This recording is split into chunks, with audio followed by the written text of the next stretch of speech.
ज्ञान्ते ज्ञानञ्जनशलाकया चक्षुरुमिलितं येन तस्मै श्रीगुरुवे नमः। नमो विष्णुपदाय कृष्णपृष्ठाय भूतले श्रीमते मधुसूदनाय बापूजीति नामिने नमस्ते मधुसूदनाय भक्तिपादप्रियाय ते दुर्लभ कृष्ण भक्ति अति सरलकारिणे। So Hare Krishna. Today we will read Shlok 3.29. So that is third chapter and 29 Shlok. And over here, Lord Krishna continues that bewildered by the modes of material nature. What are those three modes of nature? The mode of passion, the mode of ignorance, and the mode of goodness. Tamogun, Rajogun, and Satogun. That's why sometimes you'll see people when they are behaving in certain ways, people will say that this is so tamsi behavior, like lust, right? And then that is tamogun. And then when somebody has a lot of pride, ego, right? They say rajogun over there. A lot of pride and ego over there within them.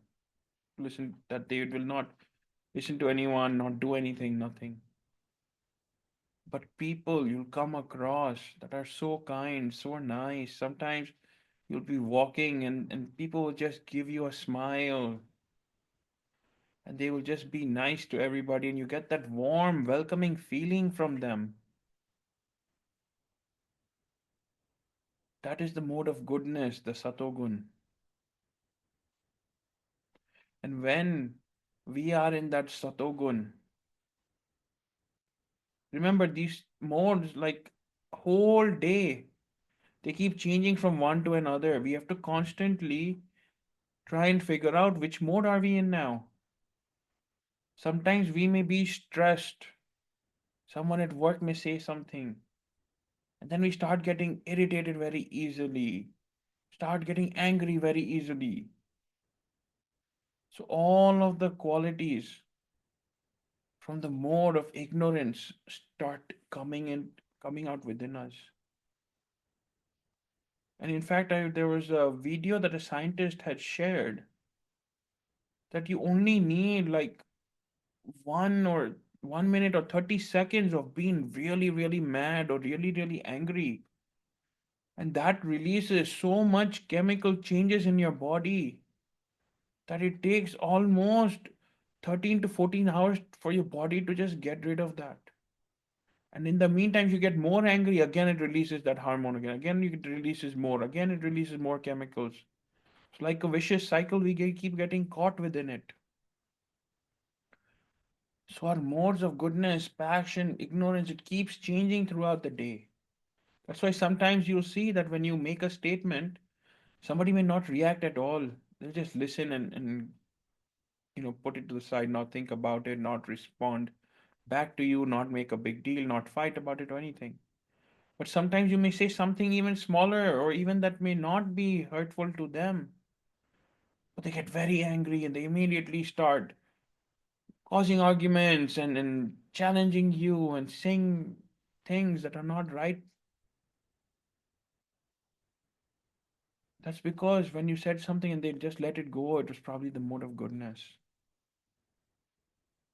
And you will also see before visiting any temple or when we meet any Mahapurush, sadhus, our spiritual master, no matter how our mood may be, but the moment we go in front of Radha Vrindavan Chandra, in front of our Guru Maharaj, in front of the pure Vaishnavas, sadhus, right, our immediately body calms down, our mind calms down. When we're having their darshan, we close our eyes also for a few seconds. Because whenever we go in front of Vrindavan Chandra or Sham Sundar, whenever we go in front of Krishna, Gaur Nitai, our Guru Maharaj, what happened is slowly their vibrations, because they are always in Satogun, their vibrations are so strong that we start receiving them that even our mode starts coming into that mode of goodness. Sometimes people say, you are so angry right now. Go and just calm down. But a person cannot just go away from that situation, go to another room and sit there for 15-20 minutes and calm down. Because they will just be thinking about that even when they or we walk away. That will be going on in their head that I should have said this. Why didn't I say this to them? They sat and brought up so many arguments, but they don't know that they are wrong. They do this to me. Next time they say something, I'm going to say these 10 things to them. So instead of going away and calming down, we start getting more upset. And our mind keeps on going in that cycle. So that's why it's good for a few minutes a day just to do some breathing exercises. Kind of reset your body, your thinking. Think about Krishna, chant his name, remember Krishna. Because remember, the name of Krishna and the qualities of Krishna are not different from each other. In fact, our acharyas have said that the name of Krishna is more powerful than Krishna. Why? Because in order for Krishna to manifest and do something for us, we will have to do lot of meditation, right? We'll have to do lot of tapasya, lot of seva, lot of cleaning, cheto darpana marjana. We have to do lot of cleaning of our heart, just like how the gopis did. The katha of the gopis was that when Lord Ram was going through the jungle in search of Ma Sita, there were 108 sadhus that were sitting and meditating on Vishnu's name, on Krishna's name. And Lord Ram happened to be passing by there with Lakshman.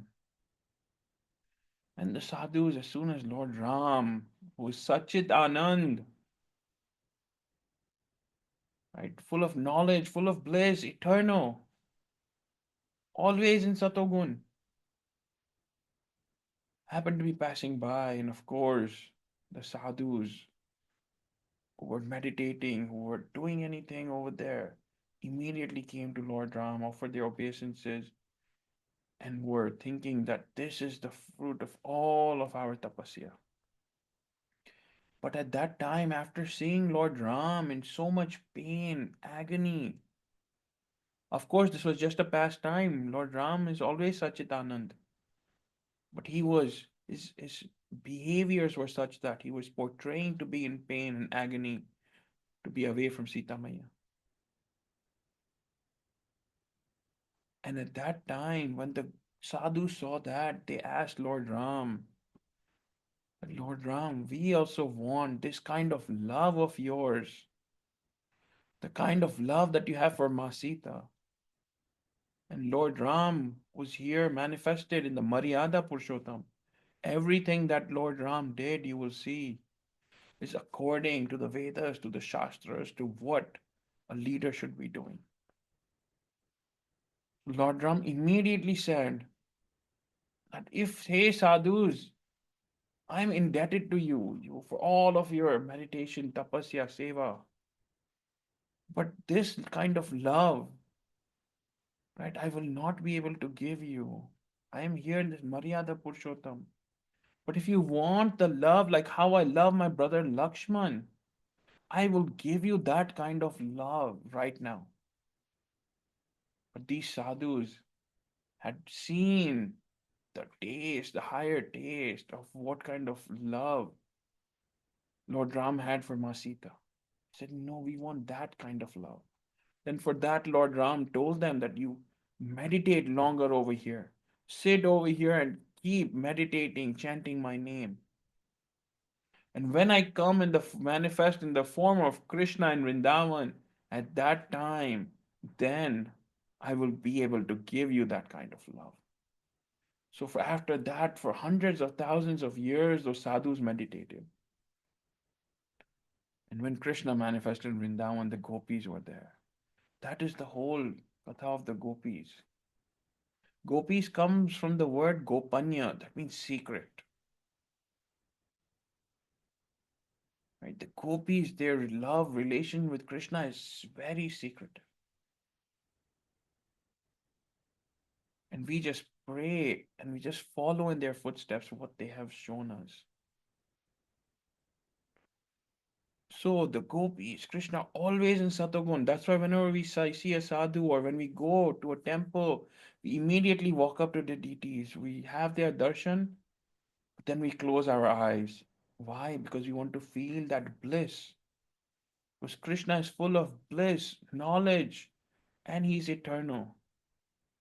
And when we have their darshan of the Mahapurush of Krishna, we also start to feel that bliss within us. And at that time, our mode of nature moves from ignorance or passion to the mode of goodness. That's why you'll see people who either go to the temple or have met a sadhu, they come back and then you talk to them. They're so loving, caring, talking nicely because they are they have gone to that mode of satogun, mode of goodness. So over here Krishna is saying that bewildered by the modes of material nature, the ignorant fully engage themselves in material activities and become attached. But the wise should not unsettle them, although these duties are inferior due to the performer's lack of knowledge. Again, a few shloks back, also Krishna had said the same thing, that someone who is engaging just in material activities, that I am the doer of everything, I am getting paid this much, I am working, so that's why, or I have studied so hard, and that's why I have got into this job, to this place, to this position. Today I have a name in society. I did that by working hard, by making a lot of money, doing good for people. Right? They think they are the doer of everything. When in reality, we should not be saying this, but in reality, if something bad happens to them, right, they won't even be able to lift a finger. Forget a finger, Krishna says, it is said in the Shastras, that even a leaf or a blade of grass does not move without the permission of Krishna. So if a blade of grass that is on the ground, when the wind is blowing, it does not move without the permission of Krishna and without the authority of Krishna. And who are we?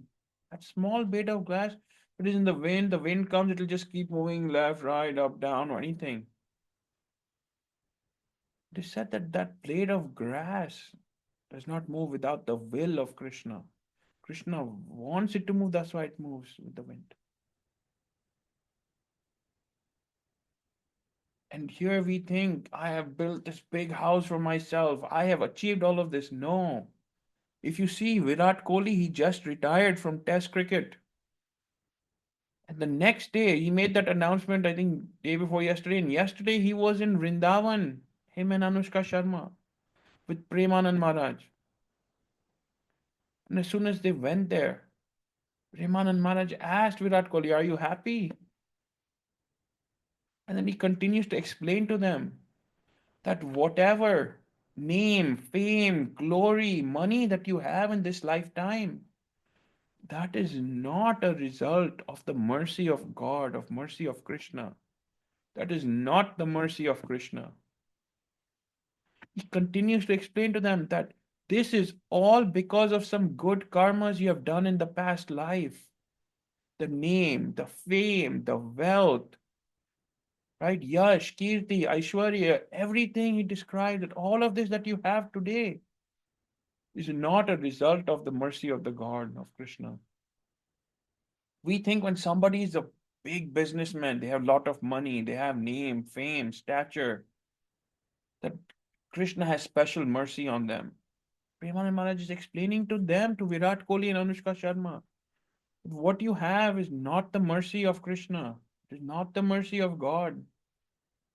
What you have are the fruits of some really good karma you have done in your previous births.